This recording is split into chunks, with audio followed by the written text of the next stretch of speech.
ठीक। अब अच्छी मिठाई होने के लिए क्या चाहिए? वह इक्वल कंपोजिशन होनी चाहिए और उनकी क्वालिटी अच्छी होनी चाहिए। ठीक। अब यहीं पर हम गुड लाइफ कर दें और बैड लाइफ कर दें, क्या मतलब होगा? मतलब वही होगा, अच्छी मिठाई और बुरी मिठाई। इसलिए लाइफ सिर्फ लाइफ नहीं है, ये कभी भी मत समझिए कि लाइफ लाइफ हम कह दिए तो हो गया। Life is the group of different part, group of different area. इसलिए ये अगर लाइफ है तो इस लाइफ के ये डायमेंशन है, समझ रहे हैं? इससे भी ये तो हम एक बहुत थोड़े वे में समझा रहे हैं इसको। डिफरेंट डायमेंशन है। ये आपका सोशल एस्पेक्ट है, पॉलिटिकल एस्पेक्ट है, ये आपका इकोनॉमिकल एस्पेक्ट है, रिलीजियस एस्पेक्ट है, ये आपका एजुकेशनल एस्पेक्ट है, ये आपका साइकोलॉजिकल है, ये आपका कल्चरल है और ये आपका अदर है। इतने डायमेंशन हैं, समझ में आई बात? अब इसी में यहां पर अगर हम कंसेप्ट रखें इसी को, 86 amendment, 86 amendment right of education as a fundamental right. ठीक, एज ए फंडामेंटल राइट, ये कंसेप्ट 86 अमेंडमेंट। और ये कंसेप्ट आ गया आपका article 21A, free education for 6 to 40 years। ठीक। अब दूसरा डायमेंशन होना चाहिए, एजुकेशन सबको मिलना चाहिए कि नहीं? तो जब सबको मिलना चाहिए तो ये चीज हो जाएगी, राइट टू इक्वलिटी हो जाएगी। मीन्स आर्टिकल 14 to 18 के बीच में चला जाएगा, सबको मिलना चाहिए तो 14 to 18 के बीच होना चाहिए। लेकिन राइट टू एजुकेशन 14 to 18 में एडमिट नहीं किया जा रहा है, इसको 21 में किया जा रहा है। क्यों किया जा रहा है? हाँ, education is the important tools या means of the prosperous life. अब खुद इतना बोल दिया सुप्रीम कोर्ट। ठीक। एक व्यक्ति, पर्सन, मैन, एजुकेटेड पर्सन और नॉन एजुकेटेड पर्सन, किसकी पर्सनालिटी अच्छी होगी? एजुकेटेड पर्सन की। तो जब एजुकेटेड पर्सन की पर्सनालिटी अच्छी होगी तो right to education, right to equality में इंक्लूड होगा कि राइट टू लाइफ में होगा? इसलिए 21 जोड़कर ले लिया गया। अब इसीलिए मैं कहता हूं कि एजुकेशन सिर्फ वह चीज नहीं है कि हम एकेडमिक एजुकेशन, एकेडमिक एजुकेशन से कोई मतलब नहीं। एजुकेशन का मतलब है होगा कि आपके लाइफ में वह चीज, आपके बिहेव में वह चीज क्या होनी चाहिए? दिखनी चाहिए। यार लाइफ नेचुरल है, इसलिए सुप्रीम कोर्ट ने कहा, इसका एक केस था मोहिनी जैन बनाम वर्सेस कर्नाटक स्टेट 1992, समझ रहे हो? तो ये स्थिति है। अब इसका दूसरा डायमेंशन समझ लीजिए, एक आदमी, ह्यूमन और मैं, ये है एब्सोल्यूट डेवलपमेंट। एब्सोल्यूट डेवलपमेंट, तो एब्सोल्यूट डेवलपमेंट का मतलब क्या है? Development of overall area, development of the,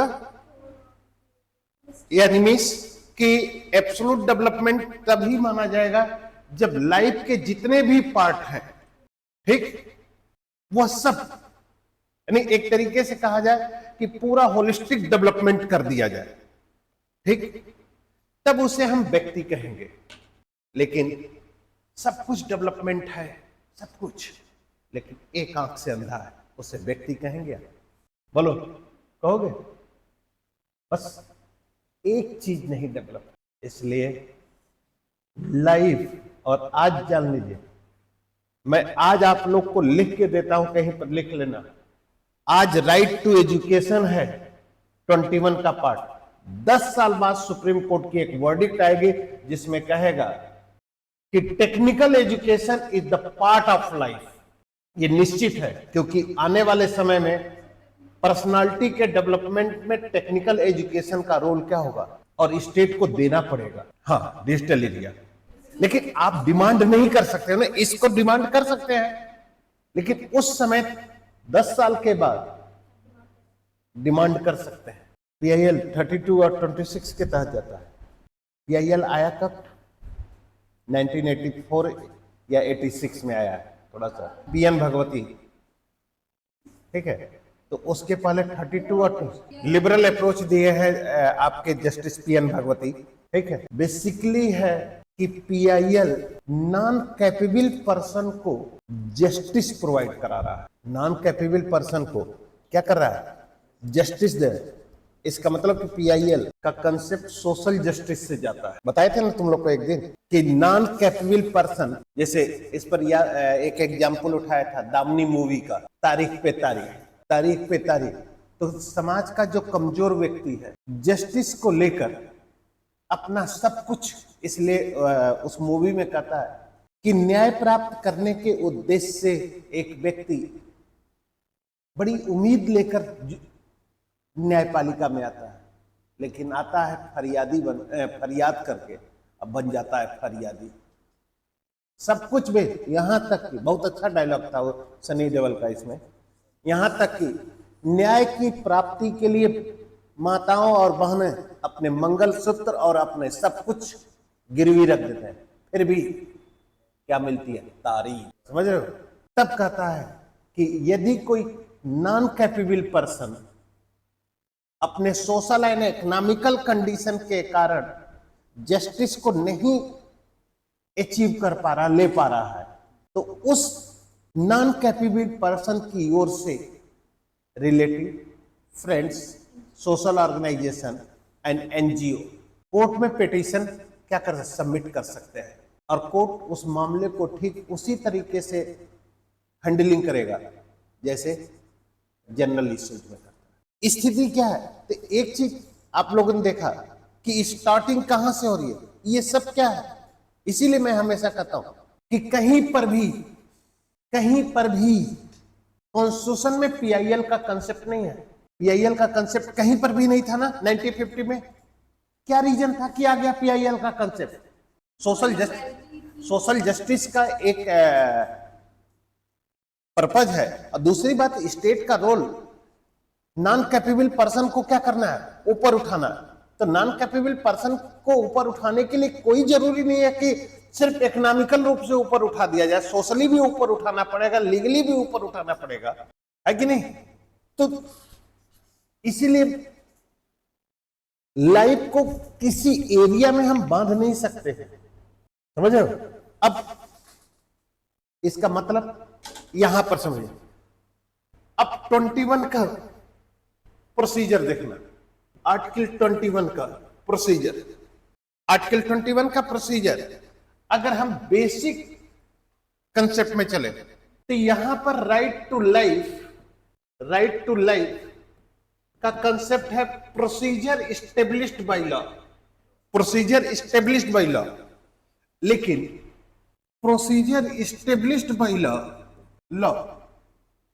plus natural justice equal to due process of law. विधि की उचित प्रक्रिया और विधि की स्थापित प्रक्रिया, और विधि की स्थापित प्रक्रिया में क्या? प्रोसीजर एस्टेब्लिश्ड बाय लॉ, विधि की स्थापित प्रक्रिया है। इसमें क्या होता है? विधि की स्थापित प्रक्रिया due to process of law है, due to process of law है। और विधि की उचित प्रक्रिया नहीं, गलती हो गई। विधि की उचित प्रक्रिया में है due to process of law है, और यह है प्रोसीजर इस्टेब्लिश्ड बाय लॉ। इसमें होता है interpretation of only legal words. Sense है, केवल कानून के शब्दों की व्याख्या होगी। अब जैसे सपोज है, सेंस समझ रही हो कि नहीं? क्या समझ रही हो? सेंस, सेंस क्या होता है जी? रुक जाओ एक मिनट। हम तुमको डांट देते हैं या मार दे, आप शिकायत नहीं करोगे, लड़ोगे नहीं, लेकिन हमारा ही जैसा सड़क पर चलने वाला व्यक्ति अगर मार दे या डांट दे तो उससे लड़ जाओगे। रीजन क्या है? रीजन यही होता है कि आप यही सोचो कि सर हमारे भले के लिए डांट रहे हैं। समझ रहे हैं कि नहीं? इसलिए सेंस हमेशा एक कंसेप्ट का है। देखो, मेरे कहने का मतलब आपको कष्ट पहुंचाना नहीं है, होता है ना? मेरे कहने का मतलब आपको कष्ट पहुंचाना नहीं है, लेकिन अगर आपको कष्ट होता है मेरी बातों से तो मैं इसके लिए क्षमा मांगता हूं। सेंस ये है, समझो कि नहीं? यानी सेंस का मतलब ऑब्जेक्ट से, जैसे प्रियम्बल, प्रस्तावना। तो जब ऑब्जेक्ट लेके चल रहे हैं, ऑब्जेक्ट की पोजीशन लेके हम चल रहे हैं, तो उस सेंस के बिहाफ पर हम इंटरप्रिटेशन करते हैं। ठीक, अब आपसे ये क्वेश्चन करते हैं कि प्रोसीजर इस्टेब्लिश्ड बाय लॉ और due to process of law का कन्वर्जन कब हुआ? ये आर्टिकल 21 का बेसिक कॉन्स्टिट्यूशन का कंसेप्ट है। बेसिक कॉन्स्टिट्यूशन, ठीक, ये कंसेप्ट बेसिक कॉन्स्टिट्यूशन में कब चेंजिंग कर दी गई कि due to process of law आ गया? यहां पर कंसेप्ट क्या आ रहा है? नेचुरल जस्टिस की थियरी कब आई? 1978 में। वो दूसरा चीज है यार, सही है, मेनका गांधी का केस सही है। मेनका गांधी यानी मीन्स कि यह कन्वर्जन 1978 में है। हाँ, due to process of law. समझ में आ गई बात? और प्रोसीजर इस्टेब्लिश्ड बाय लॉ यानी विधि की स्थापित प्रक्रिया में। अब सुनना, इसमें होता क्या है? विधि की स्थापित प्रक्रिया में define the legal terms not sense. यानी जुडिशरी क्या करती है? Define the legal terms not sense. और यहां पर करती है due to process of law में डिफाइन द लीगल वर्ड्स या terms and sense with sense. यानी मीन्स कि कानून के शब्दों के साथ साथ उसके भाव का भी इंटरप्रिटेशन किया जाएगा। ठीक, और सिर्फ कानून के शब्दों की व्याख्या। तो जब कानून के शब्दों की व्याख्या और उसके भाव का इंटरप्रिटेशन नहीं होगा तो क्या होगा? जुडिशियल रिव्यू का एरिया लिमिटेड हो जाएगा। सेंस आ जाएगा तो जुडिशियल रिव्यू का एरिया क्या हो जाएगा? वाइड हो जाएगा। क्लियर? सेंस। तो अब जैसे मान लो एक ही चीज है, एक ही चीज है, आप उसको अलग ढंग से सोचते हैं, ये अलग ढंग से सोचती है, वह अलग ढंग से सोचती है, वह अलग ढंग से सोचती है। हर लोग अलग अलग सेंस लगा के सोच रहे हैं, हम अलग ढंग से सोचते हैं। कॉन्स्टिट्यूशन एक ही है ना, और जितने लोग पढ़ते हैं उसे अलग अलग ढंग से क्या करते हैं? इंटरप्रिटेट करते हैं। ठीक, तो कुछ लोगों के, अब यहीं पर समझना, यहीं पर कुछ लोगों के लिए सोशल जस्टिस निगेटिव एस्पेक्ट पर हो जाता है, कुछ लोगों के लिए सोशल जस्टिस पॉजिटिव पर हो जाता है। अब समझ में आ गई बात? सेंस का ही मतलब है केवल। इसलिए ये कभी भी नहीं कह सकते कि जो कॉन्स्टिट्यूशन का प्रोसीजर है, कॉन्स्टिट्यूशन की जो स्थिति है वह अलग हो जाएगी, वो कभी भी नहीं। उसके लिए कभी भी यह स्थिति मत सोचिएगा। ठीक है, तो ये डायमेंशन होता है। इसलिए हमेशा मैं यही कहता हूं। अब लाइफ एंड प्रॉस्परस लाइफ क्या है? यानी मीन्स जीवन और गरिमापूर्ण जीवन क्या है? जीवन और गरिमापूर्ण जीवन, जीवन के दो ही पार्ट हो गए ना, एक लाइफ और एक प्रॉस्परस लाइफ। ये सही है तुम्हारा, लेकिन प्रॉस्परस लाइफ सेंस है। कोई भी आदमी खानाबदोश जीवन जीना चाहता है? हर व्यक्ति प्रॉस्परस एंड प्रेस्टिजियस लाइफ को लेना चाहता है, गरिमा और सम्मान के साथ जीना चाहता है। हर व्यक्ति का उद्देश्य यही होता है ना, यही सेंस है ना, ठीक। और अगर सिर्फ लाइफ की अगर हम बात करते हैं, सिर्फ जीना तो जानवर भी जीता है। इसलिए कहा जाता है कि मेनका गांधी के केस में जब नेचुरल जस्टिस की थियरी आ गई, ठीक है, तो इंडियन कॉन्स्टिट्यूशन में जो राइट टू लाइफ है वह इतना एक्सटेंड कर गया, इतना वाइड कंसेप्ट ले लिया जो यूएस कॉन्स्टिट्यूशन में है। और तब आप देखिए, तब आप एनालाइज करिएगा,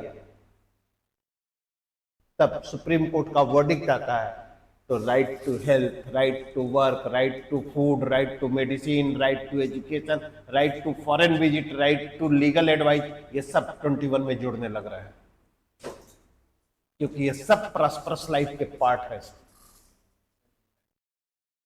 अब एक सिचुएशन, प्रॉस्परस लाइफ का सबसे बड़ा पार्ट क्या होना चाहिए आज के एस्पेक्ट में? एजुकेशन और स्वास्थ्य और healthy environment. Environment pollution is the important यानी major problem of the world.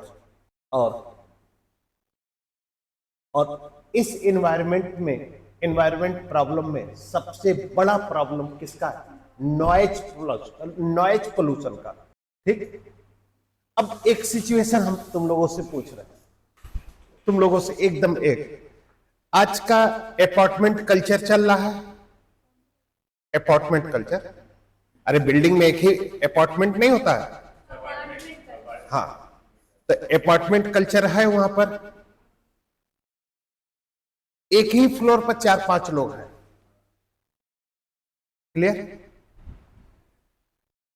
एक बगल में मुस्लिम परिवार है और लोग हिंदू हैं। दीपावली के दिन एक आदमी एक ऐसा पटाखा छोड़ता है, इतना तेज कि उस मुस्लिम घर का एक बालक की मृत्यु हो जाती है।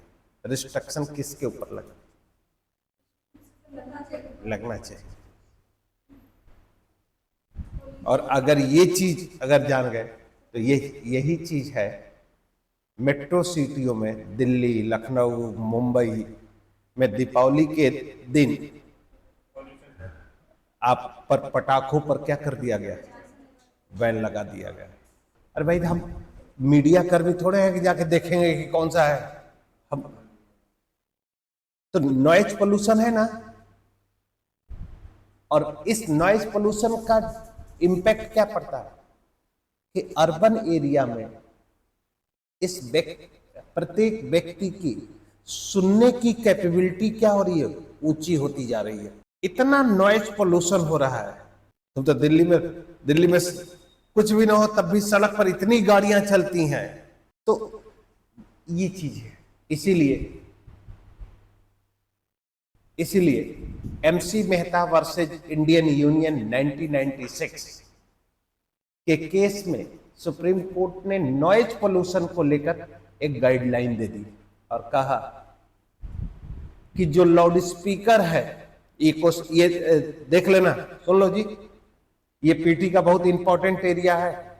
जो लाउड स्पीकर है, उस लाउड स्पीकर,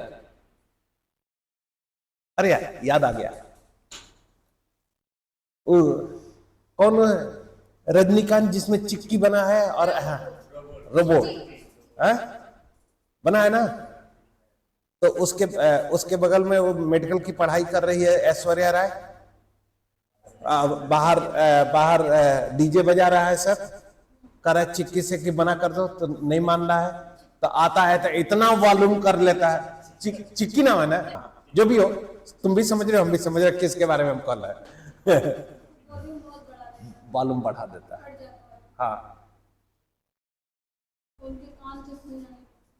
समझ रहे हो ना।